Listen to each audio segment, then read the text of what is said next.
बदलापूर बलात्कार प्रकरणातील अक्षय शिंदे हा कुणी सोज्वळ महापुरुष नाही, तो कुणी महात्मा नाही आहे. त्यामुळे त्याला फाशीची शिक्षा व्हायलाच हवी. पण फाशीची शिक्षा होताना एक कायद्याची प्रक्रिया असते, ती फॉलो केली पाहिजे.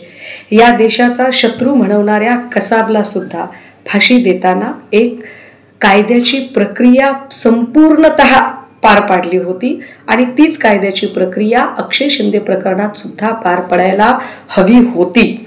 मात्र अक्षय शिंदेचा अशा पद्धतीनं एन्काउंटर हे एका अर्थाने बदलापूर प्रकरणातलं सत्य बाहेर येण्याआधीच त्याला दडपून टाकण्याचा प्रयत्न केला गेलाय.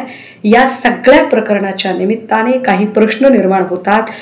प्रश्न क्रमांक 1, हैदराबाद बलात्कार प्रकरणाच्या नंतर ज्या 4 बलात्कारांचा एन्काउंटर झाला, त्यात जी स्वसंरक्षणाची स्क्रिप्ट वाचली गेली, तीच स्क्रिप्ट, तेच स्वसंरक्षणाचा बनाव बदलापूर प्रकरणातही केला गेलाय. हे फार उल्लेखनीय आहे. क्रमांक 2, अक्षय शिंदे जर इतका हिंस्त्र आणि गुन्हेगारी प्रवृत्तीचा होता तर त्याला ने-आण करताना पुरेशी काळजी पोलीस कर्मचाऱ्यांनी का घेतली नाही. क्रमांक 3, अक्षय शिंदेला दोन्ही हातात बेड्या असताना